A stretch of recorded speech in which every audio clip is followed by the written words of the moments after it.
Кадзе кот? Мне Ой, наш котик тут. рэжысёр абяцаў кота. Дзякуй. Все, наш этэр спасены. Так а чо ён Прывітанне. выратаваны? Чо ён не глядзіць у камеру? А не хоча на нас глядзець, хто вы такія? Я тут комфортненько вот на коленочках. Дзякуй, спасибо. добра. Я дакладна ведаю, што ніколі не буду полькай, бо я беларуска. Не смагу тут канчаткова асімілявацца, бо заўсёды буду іншародным целам. І мару пра часы, калі змагу прыехаць у Беларусь і размаўляць паўсюль по-беларуску. Слухайце, і вы далей там, вось вы салідарнасць, насамрэч не ўсё прайграна. Колькі ўжо дней прашло? Нічого не змянілася? Не так уж шмат. Насамрэч не, я заўсёды была аптымісткай. Может быть, ты с этим наряжаешься, я не знаю, но мне здаецца, что так жить легче, тому я вельми радая, что таки у меня майндсет, як говорится, что я оптимистка. Ой, Воля, а для вас гэта, на вашей мове буду размаўляць, гэта баг или фича? Вось ваш гэты аптымізм, які ён спрыяе, ён дапамагае, ці на ваш погляд гэта вось як і у мяне ружовыя акуляры, як кажуць? Не, хутчэй фіча. Я не припомню, каб мяне прям подводзіў. Конечно, ёсць моманты, калі цяжка. Той же 20-й год змянялася гэтае адчуванне свабоды, адчуванне блізкай перамогі. Яно змянялася так, вось будзе у вас у эфіры. Нам падабаецца. Так, змянялася, канешне, адчаем. Асабліва, напрыклад, калі забілі Рамана. І было шмат вельмі цяжкіх момантаў. Але ўсё роўна, я думаю, што аптымізм дапамагае потым іх якраз перажыць і заўважаць усё ж такі добрае. Вы у інстаграме паказваеце, як рамантуеце кватэру ў Кракаве сваю? Так, патрошку. Кажаце, што ніколі не будзеце полькай і беларускай, і не смагу асімілявацца. І нешта ў мяне пытанне ёсць. Калі ўжо не бліга тут у Кракаве, і што, чаму? А куды вы едзеце тады? Я так скажу. Я, конечно, аптымістка, але трэба працягваць жыць таксама у моманце, у той сітуацыі, у якой я ёсць. Я веру, што Беларусь будзе вольнай, будзе шчаслівай краінай, але я, конечно, не бачу калі. Так, цяжка вельмі зараз прадказаць калі. Таму трэба жыць тут, дзе я зараз ёсць, таму і кватэра была купленая і абстаўляецца патрошку. Што я буду з ёй рабіць? Гэта добрае пытанне, насамрэч. Я некалькі яшчэ гадоў таму была ўпэўненая, што я, як толькі зменіцца ўлада ў Беларусі, я адразу вярнуся туды.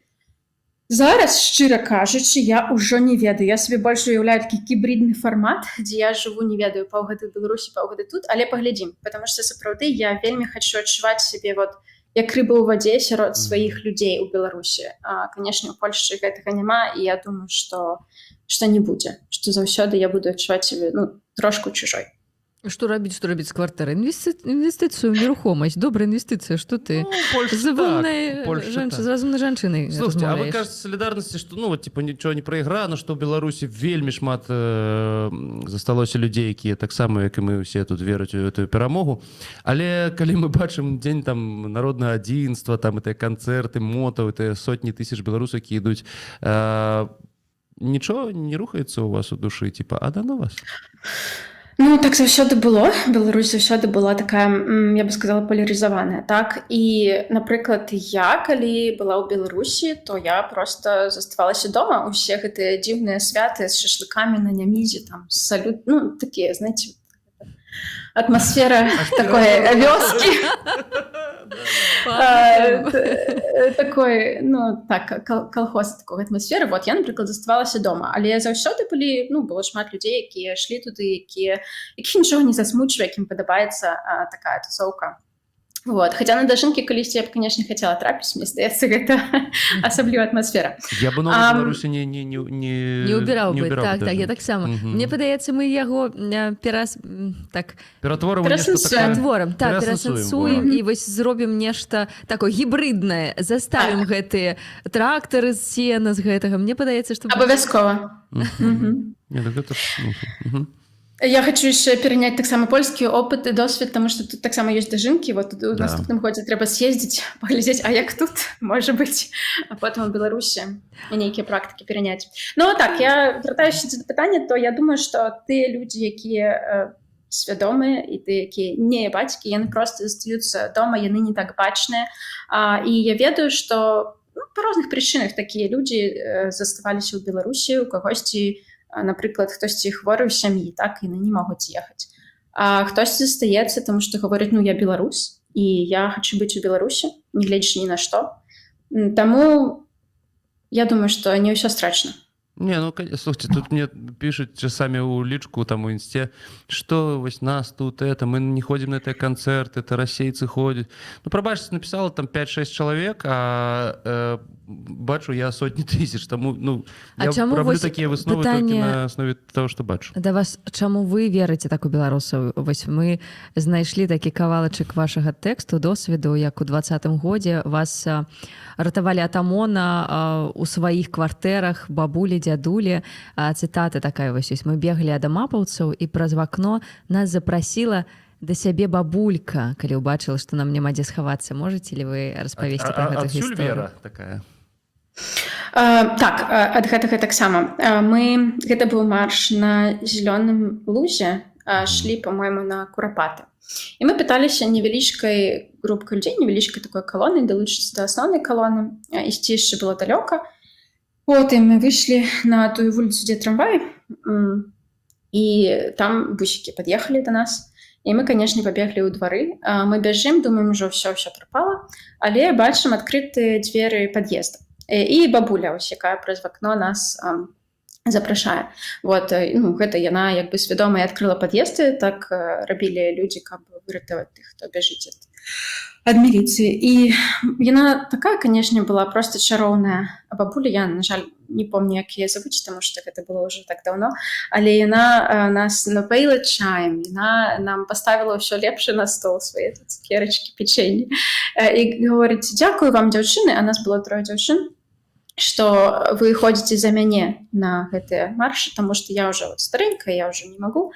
А мы гаворым, бабуля, вот як вы так все ведаеце, навіны ўсе, вам, можа, дачка расказвае. Такая, ой, не, вы што, паказвае на кампутары, все там пратэсныя каналы, нехта. Тэлеграм ёй усталявалі на кампутары, вот яна там ўсё чытала. Вот, гэта было, канешне, вельмі міла. Успамінаю гэта з цеплынёй. І так, гэта адна з прычын верыць у беларусаў. Я і тут, і за мяжой бачу шмат класных людзей. Напрыклад, калі я валанцёрыла на фестывалю «Летутень», які тут у нас у Кракаве кожны год праводзіцца, дарэчы, запрашаю. І, ну, карацей, беларусы мяне натхняюць. Слушайте, можна ж вернуцца на радзіму вельмі быстро, хутка. Працуе такая камісія па вяртанню, да, і вы салідарнасці сказалі, што мама ваша плануе скарыстацца паслугамі гэтай камісіі. Яна вельмі хацела, каб я скарысталася, так. Ну, яна хацела, каб вы скарысталіся, да? Мама там у Беларусі? Так. Ну, як моя бабуля мне заўсёды раіць. Так вось, камісія, вяртайся. І што, ну, просто цікава, як да гэтага дайшло. На жаль, прапаганда ў Беларусі працуе вельмі добра, і калі у цябе тэлевізор включаны заўсёды на фоне, ну, альбо калі, напрыклад, ты там не вельмі знаёмы з ютубамі і не можаш знайсці іншыя, як бы, крыніцы інфармацыі, то ты лічыш от тэлевізор. А там же гавораць, што ў Еўропе ўсё дрэнна, тут у нас гнілы захад, есці нечага. І мне реально задавалі пытанне, што у вас там паліцы пустыя, у вас там гавораць, няма мяса, дзе купіць, няма грэчкі. Вот. Па сацыяльнай этой самай? Як у Гішпаніі, ведаеш, просто вось так прыходзіш да чужой кватэры, ўсё, яна моя. Не, цікава, насамрэч, вось калі ты кажаш, вось, мама, у мяне кватэра свая ёсць, вось якія контраргументы ідуць? Ну, я бачу, канешне, шмат супярэчнасцяў у логіцы людзей, якія глядзяць тэлевізор. Гэта можна пералічваць бясконца. Не, ну, моя мама ведае, што я цяжка працую. Можа, яна думае, што я тут прям як на катарзе, чтоб вот зарабіць ту кватэру, я не знаю. Збірала клубніку, дадатак да асноўнай працы, так сказаць. Ну, я не знаю, шчыра кажучы. Мне заўсёды для мяне гэтая тэма самая балючая, таму што пытаешся гэтыя супярэчнасці падкрэсліць якраз чалавеку, які табе гаворыць вось гэтымі прапагандысцкімі лозунгамі, але гэта не працуе. Мне здаецца, што гэта ўжо такая псіхалагічная абарона, напэўна, таму што вельмі цяжка ўсведамляць, што ты жывеш у дыктатуры. Таму, напэўна, так. Ведаеце, у вас яшчэ не самае... Прабачце, у вас няма дзяцей? Не. Пакуль няма. Я ведаю, у мяне знаёмыя ёсць, у якіх таксама бацькі, па адной з сторон, там, муж-жонка, яны ебацькі кончаныя, і калі... А знаёмых тут дом вялікі, яны нармальна сябе адчуваюць. І калі яны па сувязі там вось это сам, і у іх дзяцей шмат, яны кажуць, паглядзі, мы живем, і пайшлі экскурсія па дому, кажуць, канешне, мы вашу прапаганду ведаем, вам усе это дэкарацыі панастроілі, каб вы нам позвонили, показали, а потом вас выгнаць. Это так! Яны прыязджаюць да іх, да бацькоў на там Вольве новенькай, это X, это большая. Вам выдали поляки, на польских номерах приезжают. Вам выдали поляки, как вы тут нам показали, что у вас типа все хорошо. Там настольки. И детям постоянно типа, вось ваша матка, яны ж хлусять, вось яны ж такие у вас. Это накольки треба промыть мозги. Вось, и запрашают до себя, кажут, приезжайте в Польшу. Не, на холеру нам тая Польша. Акрамя своего Борисова ничего не бачили и не хотят бачить. Вот так. Ольга, вы з вашым гэтым аптымізмам, што вы лічыце пра сябе, вось калі адбудуцца нейкія змены ў Беларусі? Ці вы вернецеся, ці вы застанецеся ў Польшы? Ці вы разважалі на гэтую тэму ўжо? Так, разважала. Я думаю, што мажліва, я вярнуся і назаўсёды, но тут трэба ўлічваць шмат фактараў, таму што незразумела, у якім стане будзе, напрыклад, эканоміка. Мне ж трэба дзесьці працаваць у той Беларусі, так. Раней IT было вельмі развітае, зараз ужо цяжкавата з гэтым. Дзяцей не планую, так што тут усё лягчэй. Пра дзяцей не трэба будзе думаць, там школа і адукацыя і так далей. Буду думаць пра сябе, але... Мажліва, вярнуся. Мажліва, гэта будзе такі гібридны фармат, дзе я просто буду жыць паўгады там, паўгады тут. Мы паглядзім на сітуацыю, паглядзім. Вельмі цяжка загадваць, канешне, калі гэта здарыцца. Канешне, хочацца, каб заўтра, але ўсе разумеем, што гэта можа заняць і не 5 гадоў, а 10 і 15. Так што будзем глядзець. А вы ходили в 20-м годзе, вы рассказывали про бабушку, дядуля нейкі вас приютил, там была история, да? Так. Дядуля быў цікавы. Не, дядуля быў цікавейшы. Это было на стэле. Значыць, там мы неяк рана прыйшлі, і нас амаль адразу пагналі мапуцы, мы нават не сабраліся, і мы забеглі таксама ў пад'езд, які хіба быў адкрыты, і забеглі на самы верх, і у дзверы пад'езда ўжо грукалі прям так моцна. Мы ўжо разумеем, што гэтыя дзверы пад'езда, не знаю, ламаюць там ці што, і чытаем у чатах таксама, што амапуцы гэтыя пашлі прям заходзіць у пад'езд і шукаюць па кватэрах. І нам было вельмі страшна, і мы ўжо пазванілі, значыць, у дзверы, якія там былі на нашым апошнім паверху, адкрывае нам дзядуля. Ён такі суворы чалавек, ён быў падобны на, можа быць, нейкага былога ваеннага, напрыклад, так. Ён нас чаем там не паіў, але, ён нас прыняў, мы ў яго на кухне, нічым як-то так, но мы ў яго на кухні правялі, я не знаю, хвілін 40, можа быць, пакуль мы чакалі, пакуль там ўсё сцішыцца. І ён гаворыць, вы ж айцішнікі, вы ж добра зарабляеце, а чаму б вам не наняць там сабе групіроўку нейкую, не знаю, кілераў ваенных і разабрацца з сітуацыяй такім чынам. Ён, карацей, у мірныя перамены не верыў і нам не рэкамендаваў. Говорит, што вы ходзіце? Так, у яго такая была пазіцыя. Не знаю, але на вас ён не ругаўся там, не? Не. Ён так трошку глядзеў на нас, што вы робіце, гэта ж ўсё роўна не дапаможа ніяк. Гэта бессэнсоўна. Вось такой пазіцыі. Бабченко прозвішча яго, не? Не знаю, мы не абменьваліся імёнамі. Просто блогер Бабченко піша заўсёды, калі там нешта это самае. Я ж вам казаў, ваш дед. Ён так падпісваецца, ваш дед. Да. Дед Ваенга, ён сябе называе. Ваенга. Это певица, а Ванга это... Слухайте, а вы яшчэ пра марш Калеснікову распавядзіце. Вы ж ходзілі таксама вось побач, да, у 20-м годзе? Побач, так. Гэта быў жаночы марш, хіба адзін з першых. Гэта было, канешне, вельмі класна, таму што... выбіраць. Таму што вот тады так адчувалася менавіта вось гэтая моц жанчын. Мы нікога не баяліся, просто шлі вялікай калоннай з расцяжкамі, з плакатамі. Побач гэтая мапа, не ведаю, што рабіць. Ну, жанчыны. Не пабіць, не затрымаць. Тады ім яшчэ было неяк няёмка гэта рабіць. Приказа хіба не было, не знаю.